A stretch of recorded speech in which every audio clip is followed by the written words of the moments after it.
California produces 95% of the avocados grown in the U.S. and 10% of the world's population. Sounds like the rest of the country needs to cut back on avocados so we could just export them from California. Oh, just the rest of the country, not you? Well, if they're grown in California, it's okay. At least buying local.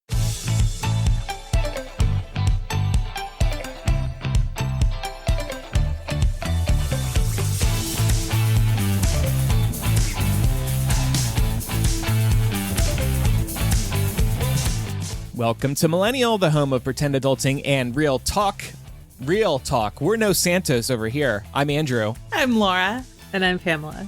Well, speaking of Santos, we are down a representative in the U.S. House because last Friday, the House voted to expel freshman Congressman Matt Santos on the basis of an ethics investigation that revealed he was spending campaign and office funds on things like Botox, which I believe he corrected the record to say it was filler. Also, OnlyFans subscriptions and high dollar fashion, clothing, and accessories, to name a few things. Also makeup. So this guy was literally just using your taxpayer dollars to fund a luxury lifestyle and act like a complete jackass while he was doing it. I really wish we got to find out what OnlyFans accounts he was subscribing to. Maybe we can pay for a Cameo video from him because he is now on Cameo. He jacked his prices up, by the way. He's taking advantage of the situation. His videos were $75. They are now $200 a pop. And I was looking at the length of these videos. You're paying for about a 45-second message from George Santos. Oh, I'm looking now. Oh no, he's temporarily unavailable. All booked and busy. Booked and busy. We could still message him for $20 though. Oh. I see. Well, for $20, we better give you some OnlyFans recommendations at least. Yeah, that would be my question to him. I want to know what the hell he's doing on there. But you want to know the fucked up thing about that messaging feature is you're not guaranteed a response if you send someone a message. So if you pay $20 to send him a message, he is not obligated to write back to you. It's just like a little tip jar. Yeah, basically. And it warns you of that before you go and send the message. I kind of would have assumed it may have just been like a bot response of some sort. Like he has a bunch of canned responses. Maybe he just clicks on to save some typing time. But no, they don't even try. You know what I'm wondering? And I don't often advocate this kind of thing, but I wonder if we could get a George Santos cameo and then file a chargeback. It might be worth a shot. You know what? The amount of money he stole from taxpayers, fuck that guy. Yeah, steal it back from him, sure. We can get Chris Kirkpatrick from InSync for $179, and he promises a 24-hour delivery time. Oh. That seems like a deal to me. I agree. But will he walk around the halls of Capitol Hill holding a baby and having hissy fit meltdowns at reporters and protesters? Like, if we elect him. Farewell, Santos. Yeah, didn't even last the year. Actually, I mean, he lasted longer than McCarthy did as speaker, so he's got that going for him, I guess. And was the PM of England was that this year? Oh, that was this year. I only remember the head of lettuce. I don't remember what her name was. PM Lettuce. Let's just call her that. Oh my gosh. But unfortunately, on a serious note, turning back to Santos for a second, the fact that he got in and got elected also spoke to the lack of local media funding, local media journalism that we have in this country right now. He snuck by under the wire, and I believe all the reporting came out about him after he took office. And that was partly because there weren't enough journalists locally to really spend the time investigating this guy for the fraud that he was. Yeah. So it was also just a sad reminder of the state of media these days. Local journalists really get the job done when it comes to brand new people running for office. because New York Times ain't going to bother covering these people when they're unknowns. Yeah, not until they become, of national profile, in which case it's too late. Right. Well, just a reminder for everybody, the Millennial and MuggleCast Overstock Store are now open. Grab extras of our awesome patron gifts while supplies last, including the Adulting Planner and the 2020 shirt. The water bottle is now sold out. We also have a bunch of MuggleCast items as well. Once these items are gone, they are gone, so please act fast, and we're able to ship them out pretty quickly within a day or so after you order, so there's still plenty of time before the holidays to order something. Your support also goes to helping us run the show, so thank you. MuggleMillennial.etsy.com. Also, we've got, 2 episodes left? Yeah. And then we're finished for the year. I can't believe it. I know. We have, at the end of the year, that'll be episode 946, we'll do our annual Secret Santa gift exchange. We've already got our gifts here delivered at Casa de Sims. For both of you. Ooh. For both of us, sitting under the Wow. tree. Pat's came today, so Pat will be here, Mark will be here, and Chloe will be here. And we're going to have a 6-person Secret Santa extravaganza, and we'll look back at the year that was and look ahead to 2024. It's always a really fun time. So I thought we should talk about things we feel guilty about consuming or purchasing, but we do anyway. And the reason I want to talk about this is because recently there was a story in the New York Times about avocado deforestation, or deforestation caused by avocado farming, particularly in Mexico. Obviously, this podcast is called Millennial, and millennials love avocados. So I thought we should look in the mirror for a moment and ask, should we stop consuming avocados? In Western Mexico, forests are being raised at breakneck pace, and while deforestation in places like the Amazon rainforest is driven by cattle ranching, gold mining, and palm oil farms, in Mexico, it is fueled by the voracious appetite in the United States for avocados. And there's a combination of interests, including criminal gangs, landowners, corrupt local officials, and community leaders. And they're involved in clearing forests for avocado orchards. Since the United States started importing avocados from Mexico less than 40 years ago, consumption has skyrocketed, bolstered by marketing campaigns promoting the fruit as a heart-healthy food and year-round demand for dishes like avocado toast and California rolls. Americans eat 3 times as many avocados as they did 2 decades ago. I'm definitely in that camp. I don't think I was eating avocados like 6-7 years ago. What? Yeah, I'm serious. That's wild. Well, I mean, like, of course I was eating it in like guacamole, but I would never like buy avocados and add them myself. Just to have them. I see. Right. So the demand for avocados has come at a high cost, human rights and environmental activists say. The loss of forests and depletion of aquifers to provide water for thirsty avocado trees, and a spike in violence fueled by criminal gangs muscling in on the profitable business. And lastly, from this article, just wanted to add, Mexican environmental officials have called on the United States to stop avocados grown on deforested lands from entering the American market, yet U.S. officials have taken no action. That makes me feel pretty guilty about consuming avocados. It definitely makes me more self-aware. And did you also mention, Andrew, that we found it takes 50 gallons of water to grow 1 avocado? Did we discuss that last week? We chatted about that in the pre-show, when we were doing the huddle to plan for this episode, but I Googled it quickly. And yeah, it's about 50 gallons of water to 1 avocado. So if anyone just needs a visual to help them understand the on-the-ground impact of this, think about that. It's literally 50 to 1. And when it comes to the issue in Mexico, this report says Mexico now accounts for nearly 90% of all avocado shipments to the United States. Now, Pam also wanted me to look into California, her home state. California produces plenty too without deforestation, but not enough for the entire country. And according to the EPA, California produces 95% of the avocados grown in the U.S. and 10% of the world's population. Sounds like the rest of the country needs to cut back on avocados so we could just export them from California. Oh, just the rest of the country, not you?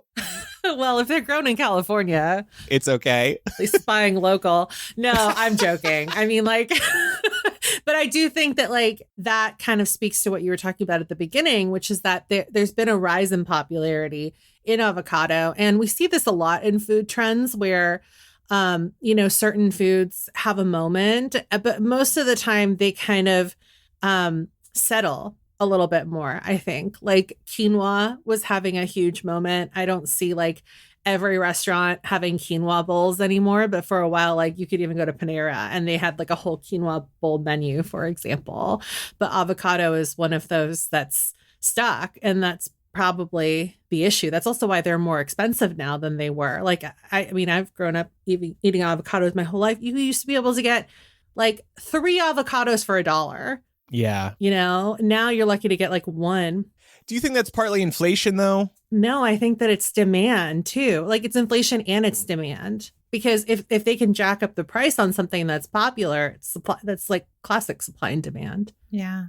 Well, and also growing them is no easy task, right? It's very intensive to grow a plant like that. So as demand increases, it's, producers and vendors, they're all going to increase their prices up and down the line. Mm-hmm. Yeah.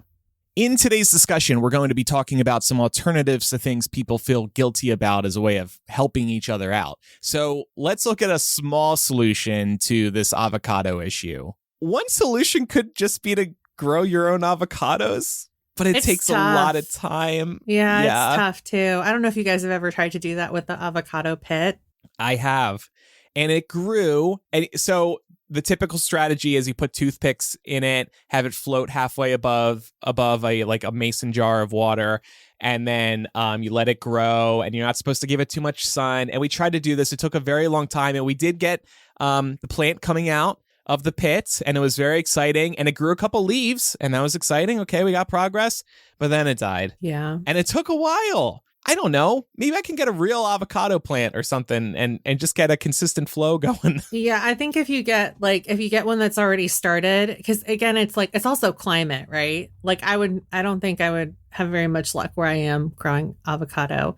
But my great grandparents used to grow avocado all the time in San Diego. And I think that San Diego, like the greater San Diego area, also has some avocado crops. So I think that like you and Pat can make a good go of it out in Las Vegas. Try again. Yeah.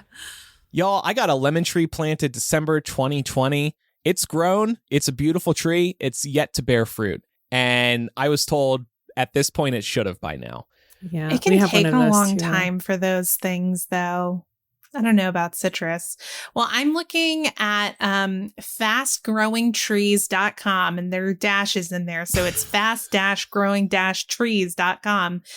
You can buy a hardy avocado tree for $100. That's not bad at all. No, it's not. I'm sure that the maintenance is a bitch, but I mean, if that's a solution that you're seriously considering, it seems like a pretty low investment. I mean, we just said like how expensive it is to buy avocados. So like I'm looking at this Haas avocado tree, $90, 1-year warranty. Oh, so they're guaranteeing fruit. I guess so. This is a very exciting idea. Whoever did my Secret Santa, can we like return whatever was ordered, and can you order me one of these instead? I believe the gift limit was $25. So if you... I'll cover the difference. You can save up over the next 4 holiday seasons. The next 4 Secret Santas. You know what I've been doing, and I'll have to check to see where my avocado specifically is sourced from, because in all honesty, I haven't checked the back of the bag. But I've actually been buying frozen avocado chunks for like the whole year, because it's cheaper that way. And also you never have to worry about them going bad. So if you're somebody that like struggles with food waste, because like, it's really easy, first of all, to like cut into an avocado too early and then like not want to eat it because you didn't wait. But it's also really hard to eat through a whole bag of avocado if all of them are ripe, right? So like frozen avocado might be a good alternative, again, depending on like where it's being sourced from. And like I said, a lot of times it's cheaper. Usually I just get mine at the local grocery store here for like, I don't know, $7, huge bag. And you can just like defrost however much you want. That is a great idea. That's a good idea. I need to look into this. Honestly, I think I'm gonna buy this fucking avocado tree. Like I've been sitting here thinking about it as we've been talking, and I think I'm gonna pull the plug. Do it. I mean, I'm doing it. I like, or pull the trigger, not the plug. I'm not killing the avocado. I'm looking at the social proof here, 648 reviews. It's got a 5-star average.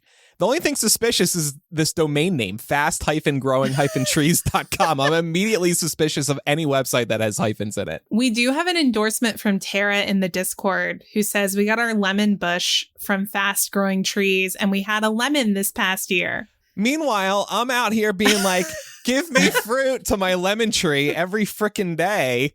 Oh, man, I've made a huge mistake. How big do avocado trees get? Oh, that's a good question. It looks like you could pick your size. Oh, there you go. So you get maybe like a dwarf avocado tree. Like I have a dwarf citrus tree. The 2 to 3 foot tree is currently 30% off. So, oh hell yeah, yeah. Like back to your lemon issues. I like. Are you sure you planted it in the right place? Because like sometimes it's just not the right spot for the tree. So that's the problem. So it tends to get very windy here in Vegas during the spring, and that's when the flowers on it bloom, and the wind is blowing those flowers right off the tree. So I'm just gonna have to go to fastgrowingtrees.com and buy trees and keep them indoors. Evidently. It's a business expense, says Jenna. And a listener named Laura T says, what are growing zones? Laura, focus on the show. Come on, Laura. Snap out of it. I'm asking the Discord for help. You just have to look at a map. Google it. I saw the growing zone map right on the Haas Avocados page. I think it's like the recommended areas to based on put the tree in the country. I will, okay. I'm going to bookmark this and I'm going to resume this research after we finish the program. We have the 15 best avocado substitutes, but we could probably skip that now that we have our own avocado trees. Yeah, now that we've just gone straight. We've just decided to waste water. At least we're wasting. But at least you're locally sourcing. Yeah, exactly. Yeah. All right, well, we will talk about some other guilty pleasures and maybe some alternatives in a moment. But first, we're going to go order our trees. So we'll be right back.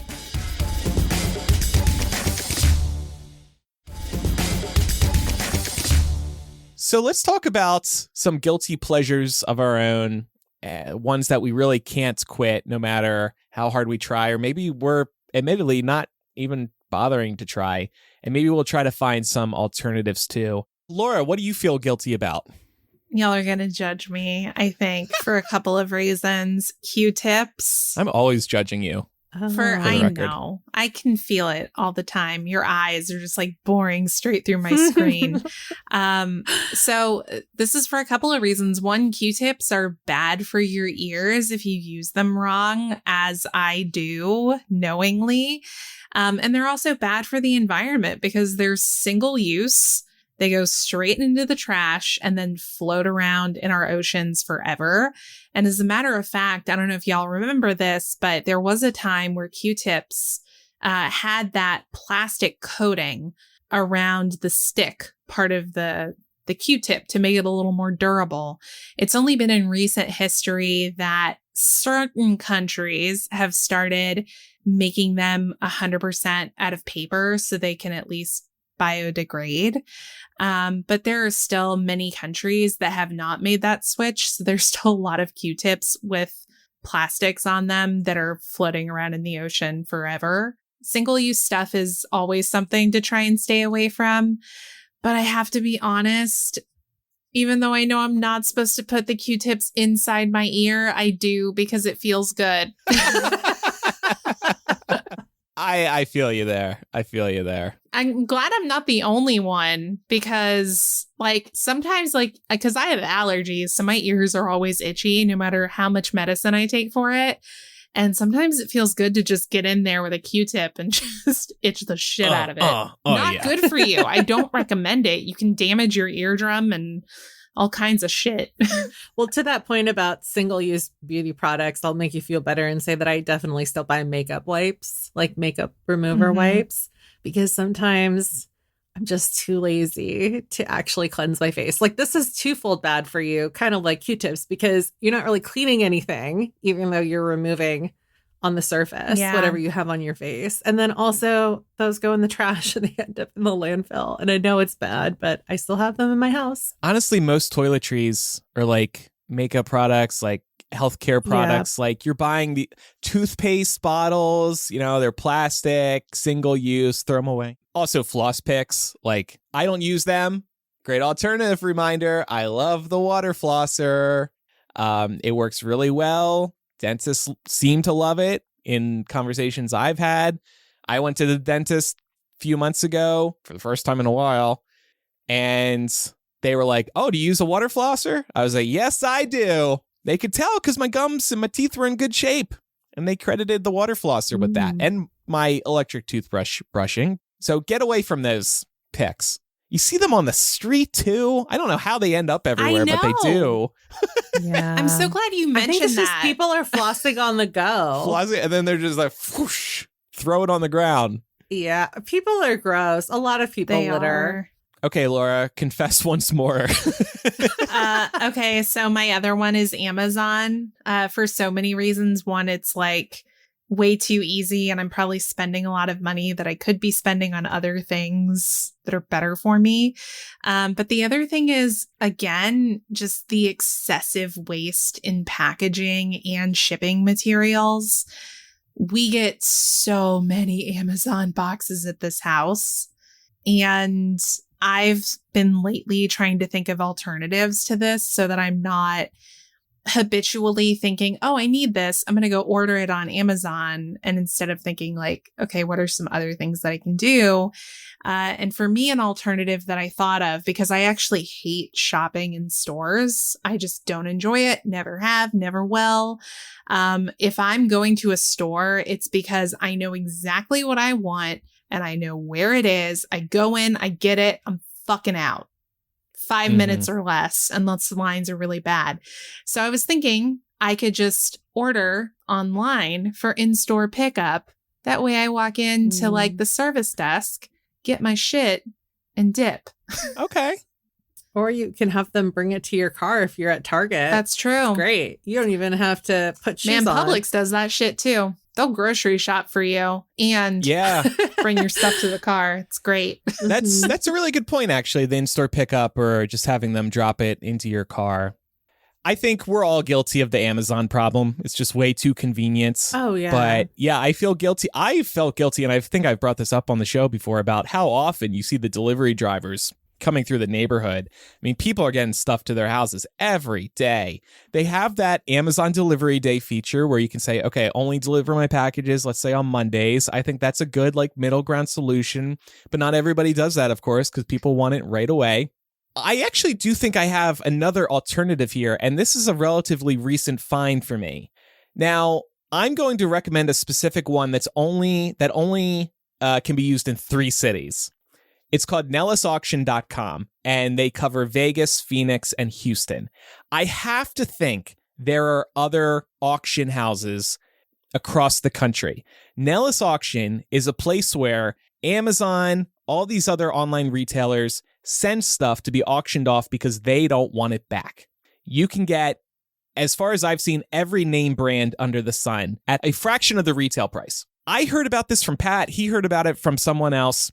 Nellis Auction has 4 locations around the city. You sit here online, you bid on what you want. Again, you'll find name brand stuff. Not everything is available all the time, but like I'll see Hue lights come up quite often. But I'm talking everything: food, books, tech, lights, home goods, home decor, everything. You bid on them, and then you go and pick up these items. So this is a way to kind of like reclaim some of the Amazon returns at a fraction, again, of the price as what they'll sell for online. It's very fun to browse. So that's a recommendation for everyone if they can find the auction house that is closest to their area. I would also say I feel guilty about eating meat in general, and I know that can be a common one. We also have listener feedback that we'll get to in a few moments. And also, I feel bad, especially for the LGBTQ community, but I do like my Chick-fil-A from time to time. Those chicken sandwiches slap. I know there's some great alternative chicken sandwiches, but Chick-fil-A is everywhere. You get great customer service. That's a hate crime. Well, I just want to make sure you know it's a hate crime. some people would argue it is, that I'm supporting an organization that funds conversion therapy and stuff like that. I think they have tried to make improvements there. Maybe it's simply that they just don't talk about it as much as they used to. I think it's a bigger problem than just Chick-fil-A. I think if you start digging into any big company or organization, you're going to find that they have and do support causes that do not match your values. So I always get irritated in conversations when there's a lot of energy around canceling a particular, food brand, store brand, and then zero conversation of the fact that the same shit happens everywhere else. It might be a different flavor, but I would challenge you to find, if we're talking fast food companies, I would challenge you to find a fast food company that doesn't at least have some skeletons in their closet. It becomes a lot harder to judge, over a singular case like this and people choosing to shop there or choosing to get food there when you start digging in and realizing it's actually a global problem, and you're not going to solve it by pitting consumers against each other and shaming them for where they're going to get a fucking chicken sandwich. Well, we should disclose that as a resident of Atlanta, you are legally obligated to stand up for Chick-fil-A because that's where they were founded. That's true. And we Coke. Just need to disclose that. And Coke. You decide which form I'm talking about. No, I'm kidding. No, I mean, that is a very good point. Chick-fil-A's big mistake was that they were so outspoken about it. And like I said, I don't think that they are anymore. I do think they have tried to make changes too. And that is probably partly with how leadership has evolved over the years. Also, as a little aside, in making friends out here this year, I will say I'm very surprised by how many homosexuals eat Chick-fil-A that I know here in Vegas. It's just you see a lot of this online. And of course, that's always the case, isn't it? Where you see all the outrage about things online and then you step into the real world and actually there's not that much outrage. But anyway, I do have an alternative to Chick-fil-A, and it's not a restaurant. It's a brand. And I know I just said I feel guilty about eating meat, but if you love Chick-fil-A and want to try to have make your own Chick-fil-A at home, Just Bare, B-A-R-E, chicken breast original fillets. They sell these at Costco. My mom got them, cooked them for me one night. She was like, "Oh, Andrew, you got to try these. These taste just like Chick-fil-A." I'm like, "All right, fine. Let's give it a shot." And they actually were very good. So we've been buying them, sometimes making chicken sandwiches at home. So, of course, you got to bring your own bun and whatever else. But I would definitely recommend checking those out. They also do little chicken nugget type things at Costco too, I've seen. It's the only bare breast you'll ever eat, I'm guessing. And want to touch, yeah. You should make your own Chick-fil-A sandwich ripoff and call it the Chick-fil-Gay. Oh, yeah. Didn't some company do that one year? Probably. I'm trying to remember who did that. There's no way that nobody's done that. Also, just want to say, there's a lot of positive attention around the electric vehicle movement, and definitely in terms of emissions, they are amazing. However, the manufacturing part, not so much. Some studies have shown that the manufacturing of a typical EV battery can result in higher carbon emissions compared to gasoline cars. EV batteries are also very heavy, so they take a lot of energy to ship around the world. So they aren't perfect. And as a Tesla owner, I felt compelled to mention that one as well. However, I do think that ultimately they are a net positive for the world. Plus, you save a lot of money charging at home. So those are mine. Pam, do you have any others before we move on to patron submissions? I'll just say fast fashion's really hard to get away from. And sometimes it's just easier to, again, order that stuff online at your price point. I don't know. Investing in pieces that you can keep for longer is nice, but it's not always feasible. So that's a big one for me. And I'm sure it's a big one for other people too. looking at submissions from patrons, and we got responses coming. They came in very quick after I made the post. I think people had things they wanted to get off their chest. Alex said, owning 2 gasoline-powered cars. One is technically an antique, and I know it's bad, but I'm not ready to give up that manual transmission yet. Kristen says, a Diet Coke in a styrofoam cup with a plastic straw. And then use the emoji of the little person peeking out from behind their eyes. So, I mean, you could just ditch the styrofoam cup and plastic straw, and I think you're in a much better place. But people will say that it tastes different when you're sipping it out of the styrofoam cup, and I think I get that. Really? Well, oh, yeah. It stays insulated longer. Oh. So the ice doesn't melt. It's the same thing with like, I'm not a big Diet Coke drinker, but like I love an horchata from a taco place, and they always come in the styrofoam cups. Well, to that point, Mandy also said she feels guilty about styrofoam to-go cups, and she says it keeps her Diet Coke staying so fresh and cold. Yeah, there you go. I never made this connection. Yeah. I never realized it. I just thought styrofoam was cheaper. I'm sure it is. It probably is too. Yeah. She said, when McDonald's switched to plastic cups, I was so sad because now the ice melts so fast and it sweats. Yeah, that's a big one too. The sweating of the drink. What I feel like Chick-fil-A was the last one standing with the styrofoam cups, but not long ago, I went to Chick-fil-A and the iced tea didn't come in the styrofoam cup anymore. So mine still. So what is it? Plastic or paper? I think it's like that paper, like plastic lined paper. Plastic. Kind of like the McDonald's cups. Oh. You know, like the ones that have like the wax. Okay. Yeah. Mine's still doing styrofoam. But it Maybe probably it's a slow doesn't transition. have that. Yeah, I'm still doing styrofoam too. It could also be a California thing. I feel like they've been really cracking down on the single use stuff. Definitely it. So, or like you have to compost. I remember it felt like a big deal when Dunkin' got rid of styrofoam cups. Sonia says, Hobby Lobby is so much bigger than Michael's in my area, thus far more selection. I especially like their huge selection of frames. Hate that they're closed on Sundays, so this excursion is usually on a stupid crowded Saturday. But as they're next door to Total Wine and Spirits, it's a double win-win for me. I know the three of us don't shop at Hobby Lobby. They're a cheaper alternative to Michael's. So that would be a good tip for people. Do either of you shop at Hobby Lobby at all? No, because I don't have one near me. Unfortunately, but yeah, I do not presently. I would be, I'm not going to lie. I would probably be tempted to at least check it out if there was one near me. Because listen, none of us are made of money, right?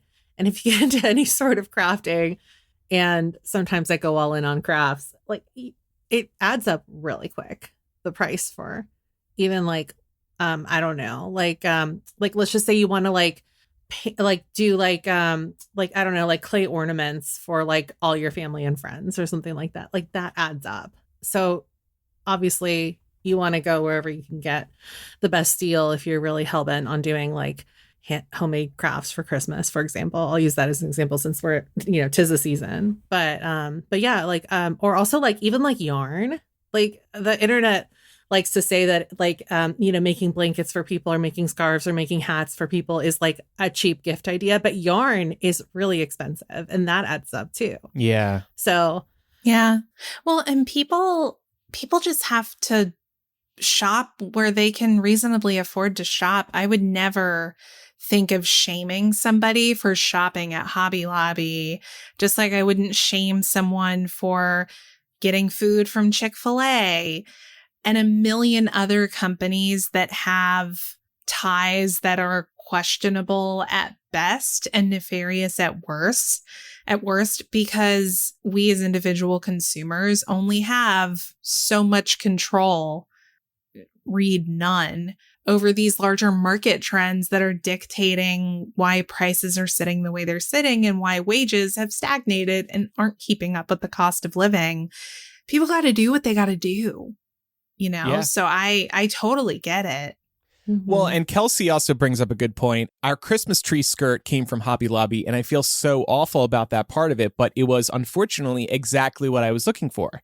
That's the problem too. Sometimes the best option is just at Amazon, at Hobby Lobby. I guess if you could try to curb your spending at any of these places, that's helpful, but sometimes it's the only option for you or the option you've really been looking for. Furniture too. Like sometimes it's really hard to find the coffee table you're looking for, the couch you're looking for, the right size, shape, color, pattern, etc.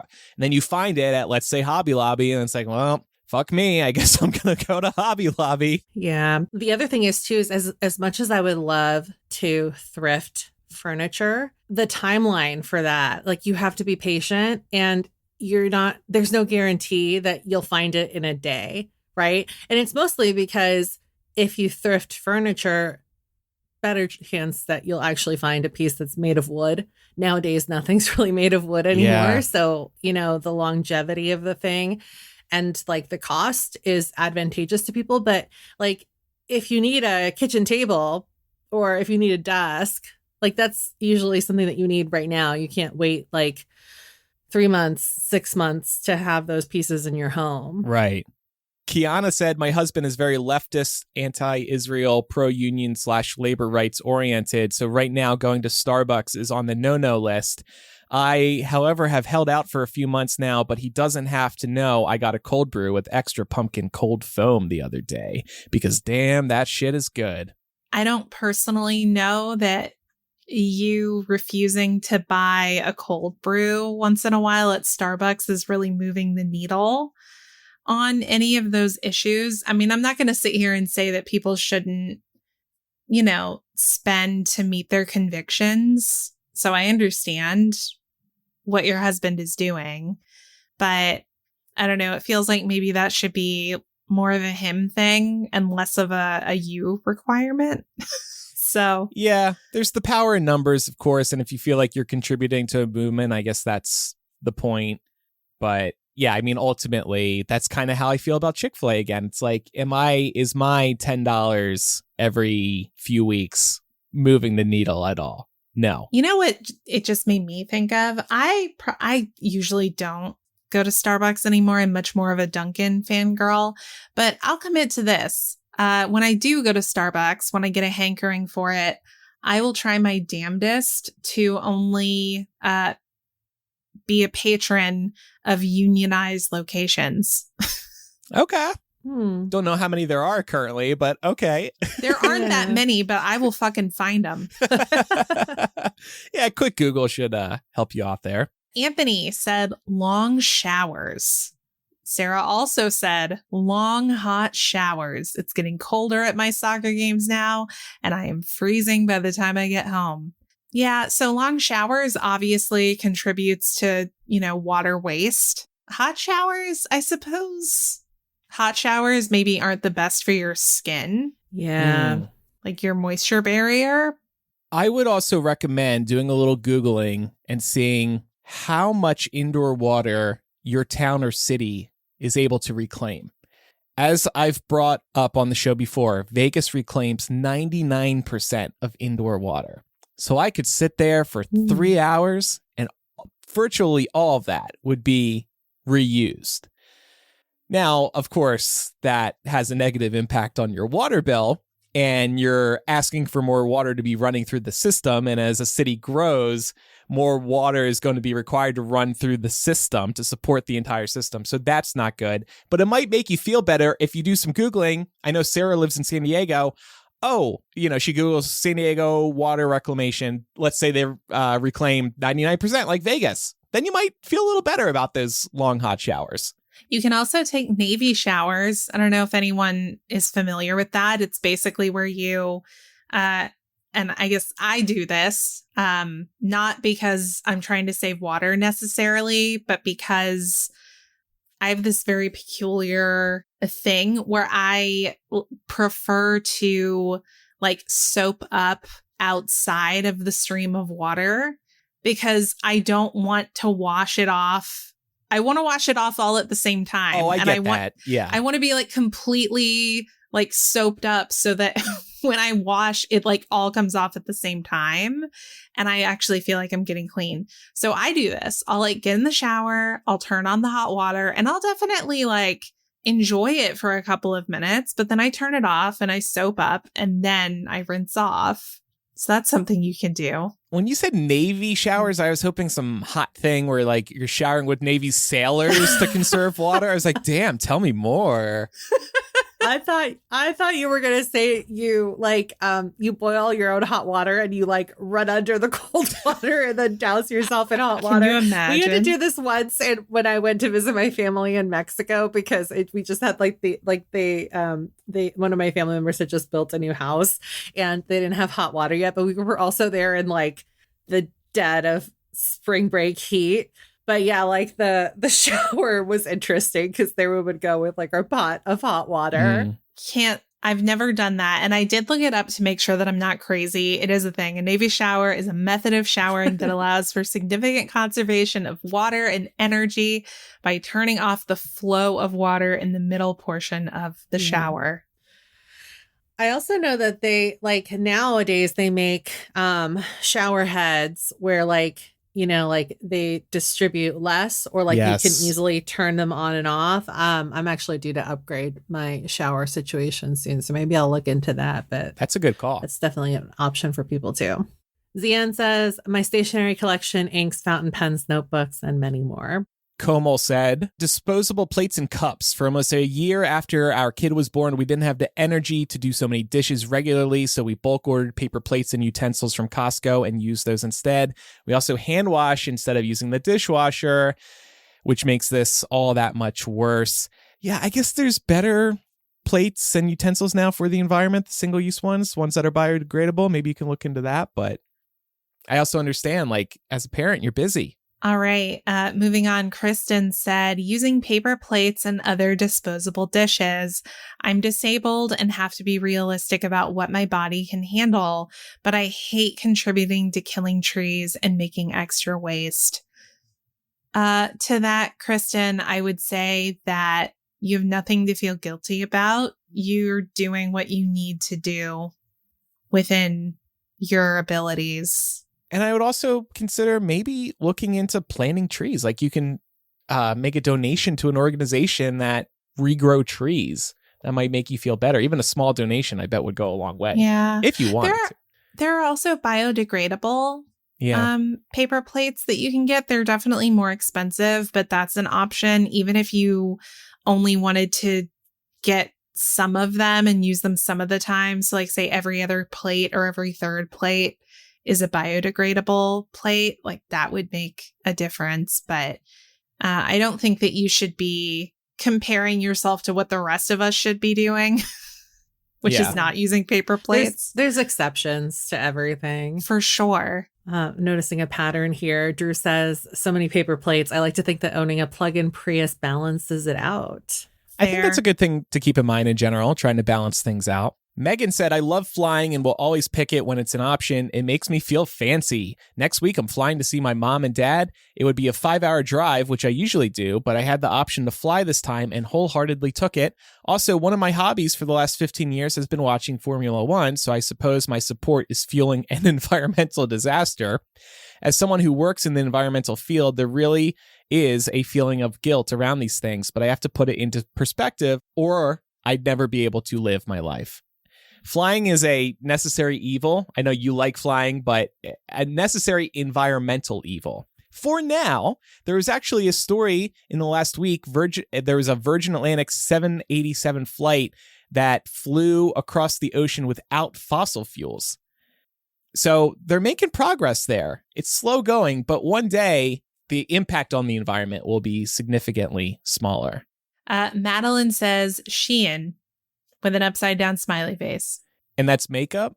It's clothing. Clothing. Actually, I think they have they probably have makeup now too. I've never bought anything from there, but I know a lot of people who definitely make it into a pastime. John says red meat and flying on airplanes, also taking home those small toiletries, also taking home too many free branded metal water bottles. I have way too many, but they are free. The Millennial one is my fave. Yes. Aww. Monica said, I'm a primary school teacher and I feel like I kill a tree weekly with the amounts of printing I do. But you're educating students. Balance. Yeah. It all balances out. Yeah. Tara also mentioned long showers and said, I try to balance it out by not showering every day if I don't need to, and also lowering the water flow whenever I can when washing my hair. No need for full water pressure when I'm just letting conditioner sit in my hair for 3 minutes. Also, air conditioning. Like she feels bad about air conditioning. Yeah. On a different note, air conditioning. Yeah, I totally get that. I'm really bad with our thermostat. Sean says chocolate. I know so much of it is made using unethical means. I get fair trade chocolate when I can, but the most accessible is typically Hershey.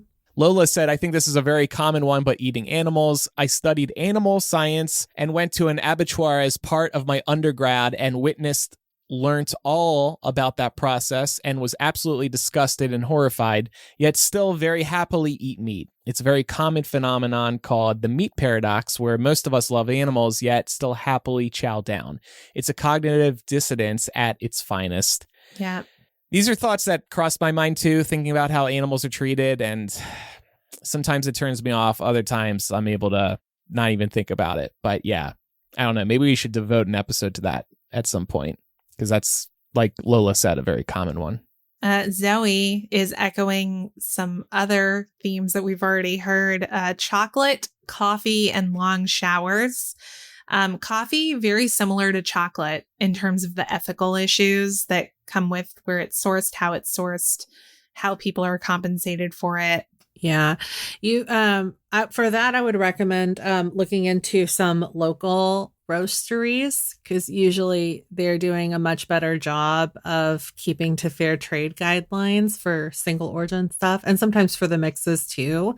But you can also talk to them about how they source their coffee, and they will happily tell you like everything about the places where they source their beans. And so if you're really serious about trying to make a difference, you could definitely go that route.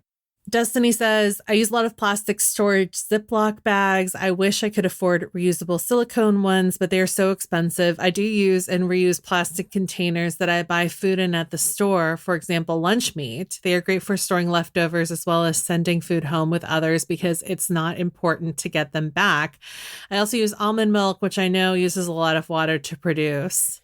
Yeah, so I know those reusable silicone bags can be a little pricey. I've seen them at Costco, so maybe keep an eye on Costco if you have a membership. And I know this is like supporting another evil, but Amazon, they've got to have cheap ones there, right? Maybe they're not the name brand ones, but they're there. So maybe, I don't know the last time you took a look at the prices, but maybe look again. We actually have some that we bought from Amazon probably 3 or 4 years ago, and they're holding up pretty well. And then last but not least, Chloe brings us full circle shopping at Amazon. Melting face emoji. Wow. So thank you, everybody, for getting those off your chest. We love getting listener feedback. We really, really appreciate when we can pose a question to you and y'all turn out, especially when you have to face your own guilt. Confess. But look, we're all guilty. Confess. So we'll revisit some of these topics, I'm sure, in the future. For now, we're going to take a quick break, and then we're going to talk about the Biden campaign and AI challenges in the year ahead. We'll be right back.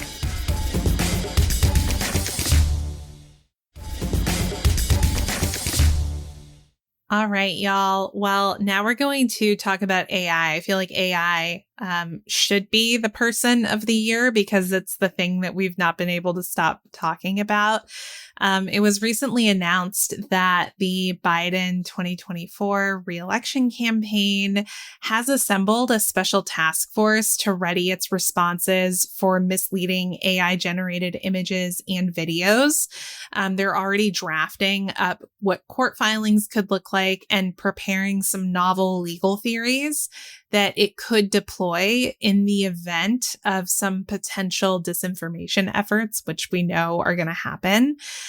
So some examples of things that they are preparing for are, things that Biden could do, steps that he could take if something like a fake video emerged of an election official falsely claiming that the polls are closed when they're not, or potentially of Biden encouraging non-citizens to vote.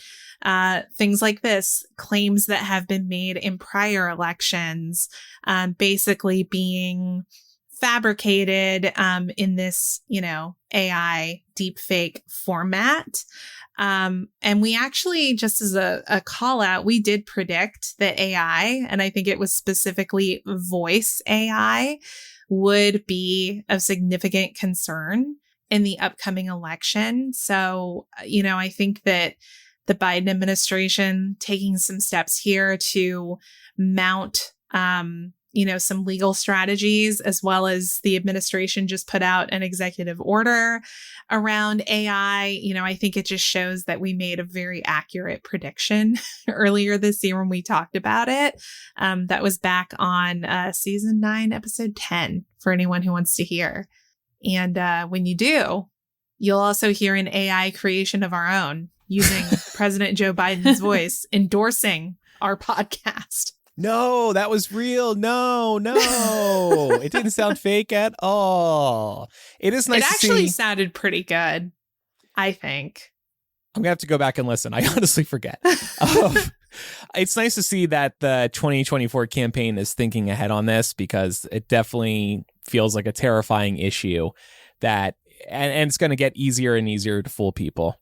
So, because things are moving very quick in the AI world. And just for a couple of examples of deepfakes that have already happened, actual video deepfakes, there was a video that I think is pretty famous of Biden giving his granddaughter a kiss on top of her head. And somebody took that and altered it to basically make it look like he was touching her inappropriately for a prolonged period of time when that's not what was happening. There's also recently been an example of a deepfake where Biden announced that we're bringing the draft back. Yikes. So yeah, I mean, things like that. If you imagine seeing a convincing enough video of someone you recognize to be the president of the fucking country saying, y'all, we're bringing the draft back. Oh, by the way, we want undocumented people to vote in our elections. Get to your polling stations. That can, one, spread a ton of misinformation, but it can also be dangerous. We've seen the types of things that people will do in response to fake news. So just imagine how much worse it's going to be if they are seeing something that they believe is real and not just reading it on Facebook. They're actually seeing Joe Biden telling non-citizens to go vote. What's also terrifying, you said not just reading it on Facebook. We all know how easy it is to fool people simply through a headline. So imagine the impact of a video. Yes. Way more effective, as if the headline wasn't effective enough. Thinking about social media and tech companies, both Meta and X, formerly known as Twitter, were recently pressed by Congress about why they weren't already labeling political ads that use AI-generated content. And in response to this, Meta actually announced that they will begin labeling political ads that use AI-generated content. This is something Google's already been doing. So I think this is why Congress was pressing Meta and X to be like, well, why aren't you already doing this? You're seeing a competitor of yours, a peer of yours in the field using this. Microsoft also announced a tool that will allow campaigns to insert a digital watermark into their ads to show, one, who actually made the ads, and two, to allegedly prevent the ads from being digitally altered. I don't know how you guarantee that. Yeah, I guess the video could be ripped and taken off of Microsoft's platform. I don't know what platform we're even referring to. Bing, I guess, their search engine. Right, because so many people use Bing. Right. I guess if there's a digital watermark, it couldn't be downloaded, manipulated, then re-uploaded with the same watermark, but then there'd be matching in other ways and there would be like a discrepancy. I don't know. I'm just thinking out loud, but I'm sure Clippy's got this under control. Clippy's got our back. Well, in addition to that, there's kind of a new race in the tech field, and it's around developing AI deepfake detectors, as they're called. It literally sounds like something out of Harry Potter, a deepfake detector. But you have, startups, smaller companies. You also have tech giants like OpenAI, and even the US military are all kind of in a race to develop this kind of deepfake detector, which could be really exciting. But I'm wondering how long it's going to take to develop something that's reliable. And is it even possible for us to catch up with how quickly AI is developing? Not before the election. I feel like by the time we get a solution, AI is already going to be way ahead. So, well, and I think when we were discussing ChatGPT earlier this year, I had mentioned that ChatGPT themselves had come up with a tool where you could plug in a body of text and they would tell you if it thinks it was generated by ChatGPT or not. And this was partly for the education world, for teachers to plug content in, bodies of work in, and see if it was generated by ChatGPT. Even ChatGPT was like, this isn't going to be foolproof. It's going to have false positives. I wanted to ask y'all, what AI deepfakes do we predict we're going to see in the upcoming election here in the US? I don't know why. I kind of just have this feeling that we're going to see something in relation to Biden's age and having senior moments. So maybe like a deep fake that kind of evokes the malfunctioning we've seen from McConnell over the course of the last few months to kind of really drive home this idea that he's too old and unfit to serve office. And that's why you should vote for somebody that's more competent on the other side. Mm-hmm. Or like falling down the stairs or something like that. Yeah, something like that. Anything that makes him look weak because of his age. I agree with that, Pam. I think that they'll probably do something to exaggerate the senior moments that he already has. Yeah. And make it seem like maybe worse. Slurring the words or like making him stutter more. Yeah. And then the other thing I think we're probably going to see is like doctored up speeches from like old moments to kind of alter history. So like maybe like a Trump speech that like removes some of the more racist rhetoric. So then you have like two versions of the truth floating around out there. But I think that could go for like any candidate.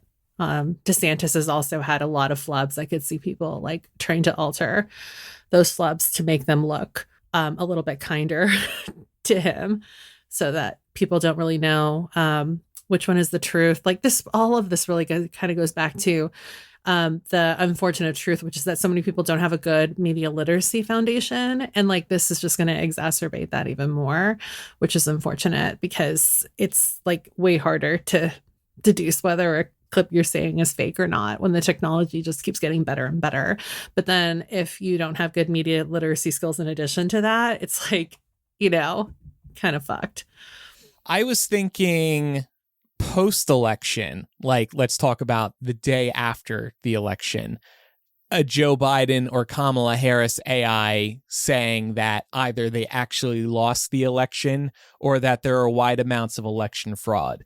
Because of course, if this is Trump v. Biden and it looks like Trump isn't doing well the day after the election, Trump is going to start claiming election fraud nonstop. And so I could see that type of video popping up so he or his supporters or just people online could try to cause more mayhem by saying, look, even Biden or Kamala are admitting that there's election fraud going on here in the 2024 cycle. And then this one's more abstract. I could see a celebrity endorsement for someone on the right, because it's traditionally been difficult for Republicans on the right to get the endorsement of beloved high-profile celebrities. All they got is like Kid Rock. So, a Taylor Swift endorsement is the obvious one, but really any Hollywood celebrity doing a convincing AI video of them endorsing, let's say, Trump could be at least a little effective. Like Bruce Springsteen saying, of course, you can use Born in the USA on your campaign trail. Of course, President Reagan.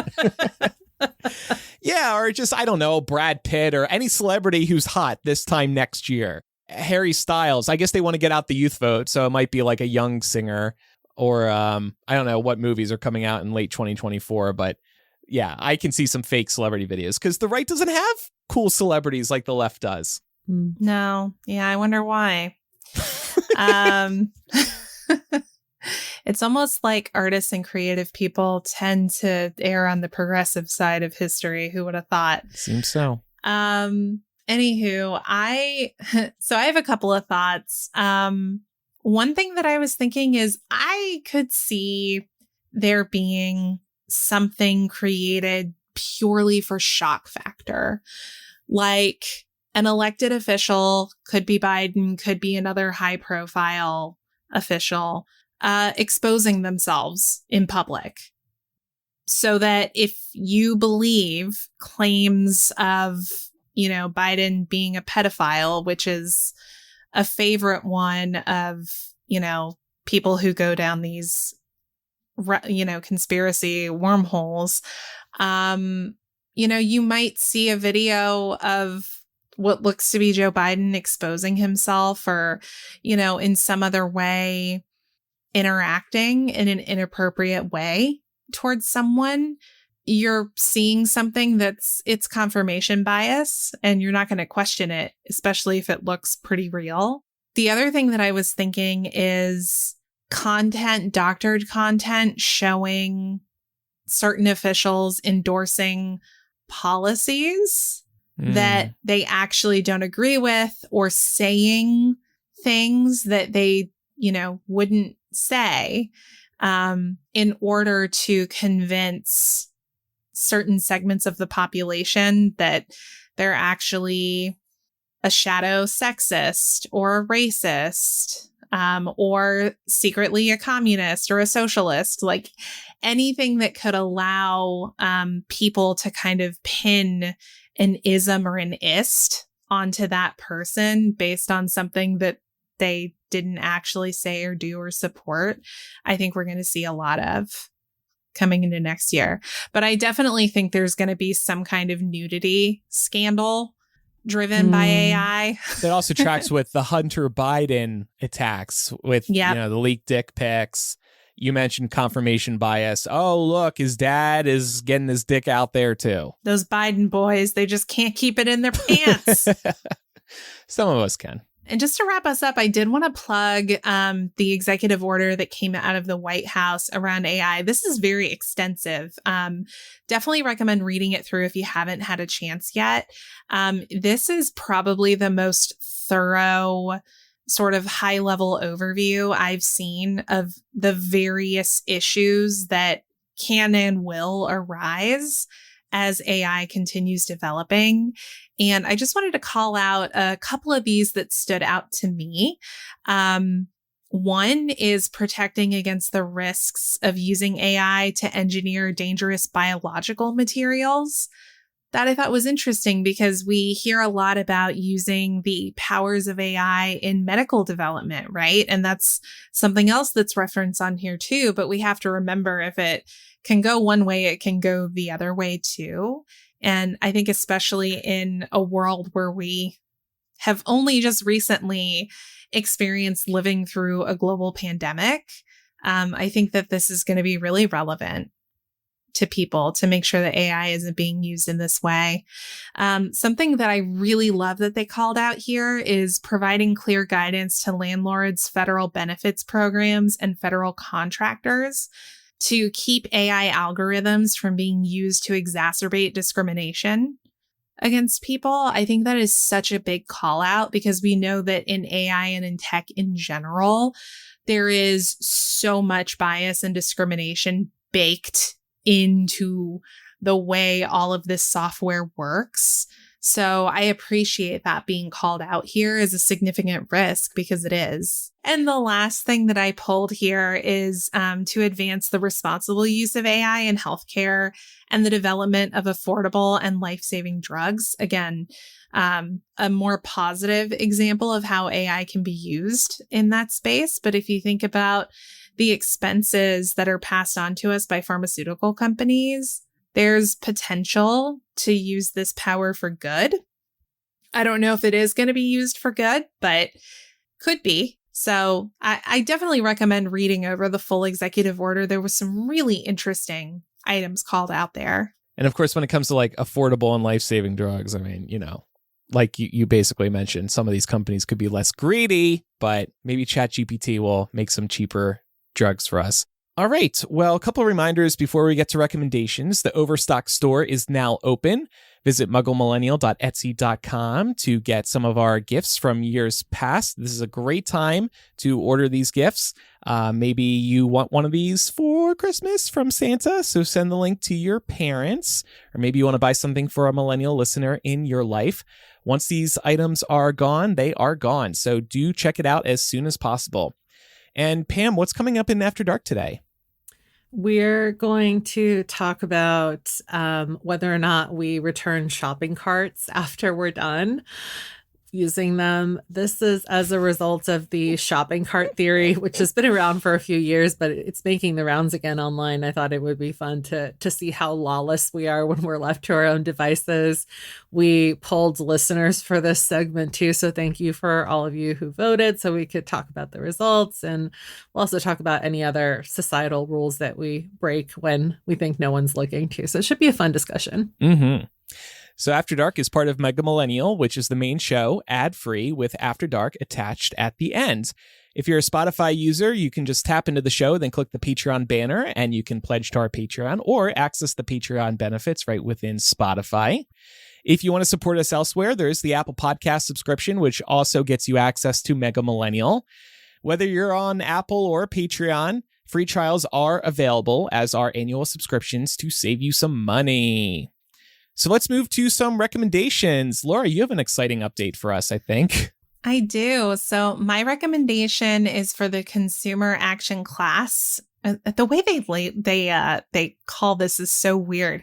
It's the Consumer Action Class Action Lawsuit Database.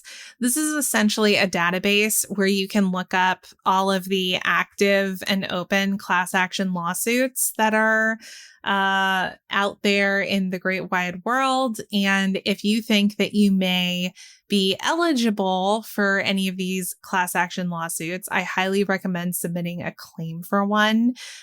This site makes it pretty easy to do that. And the reason I recommend this is because I recently received money from TikTok. I don't know if y'all remember, but I think it was earlier this year or later last year, I talked about how I was submitting a claim for the TikTok data privacy settlement. And I received a settlement not that long ago in my Venmo. A lot of these, you can opt to receive your payment via Venmo. So super convenient. Oh, that's nice. I am so excited about this because it is so much more than what you usually get from class action lawsuits. It's usually nothing. It's usually pennies. I got $27.84. That's really good for a class action. Class action? Yeah. That's really good. That'll cover Taco Bell for one night. That's like a good 6 cheesy gordita crunches. It covered Taco Bell last night. I already spent it. Thank you, TikTok. And I like how their comment, so on you mentioned you received this via Venmo, you can write a comment. Their comment to you was, thank you, period. Thank you for your data. You should have commented back, no, thank you for the Taco Bell. I will, actually. No, that's a good tip because, a lot of this is free money, these class action lawsuits. And like you said, it's not often that you get $27, but it's always a nice surprise when you do. Y'all, I feel like, I don't know, there's something in the water where I live because I also got, and this was huge, you'll never see this, I got an $800 settlement from a class action lawsuit 2 years ago. That's amazing. Yeah. And I mean, I deserved it, but still, I did not think I was going to get that much out of that. You deserved much more, Laura, whatever it was. No, I'm pretty sure I got back everything that I spent with them. It was for Noom, that diet app. I don't know if y'all have ever seen it Pat advertised. Yeah. Yeah, it's shit, to be honest with you. And that's why they had to... He loved it. Well, I'm glad he loved it. It worked for him. All right, damn. I won't be recommending that on this show. Well, speaking of nutrition, my recommendation this week is the Ghost brand of whey protein powders. A friend turned me on to these. Very high quality whey protein. Now, here's the fun thing about Ghost. They've teamed up, I guess, with some sweets makers, let's say. I buy the Ghost whey protein powder with bits of Chips Ahoy cookies. Ooh. Yeah, in the protein. And at first, I thought it was just going to be like flavored like Chips Ahoy cookies. No, they're grinding up Chips Ahoy cookies and throwing them into this protein powder. So I just do it with water. I don't use milk. And, you know, I drink the thing. And then at the bottom, I got my pile of Chips Ahoy chocolate chips. And then I just throw that cup back and I open the hatch and whoop, the pile of them goes right down into my mouth. It's like a little treat at the end of my protein shake. I've also got Nutter Butter. I used to love Nutter Butter as a kid, and a bunch of other flavors, including Oreo and Cinnabon. So check them all out. They're on Amazon. You can get them elsewhere too. I wanted to recommend the brand Naturium. They make bath and body products. You can pick them up at Target. I think all the Targets sell them, but usually I just order off their website because they always have some kind of deal. But earlier in the episode, I was talking about how my skin has been really dry because of winter, and also my skin is very sensitive. So I've been very itchy because of the cold weather, and this stuff has just saved my skin. I'm like baby soft right now and so comfortable after 2 weeks of using these products. So highly recommend. I really like their BioLipid Restoring Body Lotion. And then they also have a multi-oil body wash, which is really nice. But if you want a very gentle exfoliant, the glycolic acid exfoliating body wash is really nice too. It's a little bit more expensive than your average body products. Maybe it's about like $15, $16 for each bottle if you want to get the full size. But because it's Christmas time, they also have a bunch of these sets right now. So like if you wanted to try the oil body wash and the body cream, you could get like a little sample set for $10 on their website right now. I'm looking. So yeah, it might be something to look into if you've been struggling with dry winter skin like me. Sounds good. Make sure you're following the show in your favorite podcast app so you never miss an episode, and leave us a review in Apple Podcasts or Spotify. We really appreciate those. If you use Spotify, oh, and by the way, did you have Millennial in your Spotify Wrapped? Please do tag us. We'd be happy to share that. And if you do use Spotify for music but not podcasts, maybe think about using Spotify to listen to Millennial. If you have any feedback about today's episode, and thanks everybody who is participating in the Discord today. We were getting lots of good feedback in real time. You can email millennialshow@gmail.com, or you can use the contact form or anonymous confessional on millennialshow.com. We're also on social media, of course. Millennial Show on Instagram, Twitter, and Facebook, and Threads. And then over on TikTok, we are Millennial Pod. After Dark starts in a moment for patrons and Apple Podcast subscribers. Thanks, everybody, for listening. I'm Andrew. That was sad. I'm Andrew. I'm Laura. And I'm Pamela. Bye, everyone.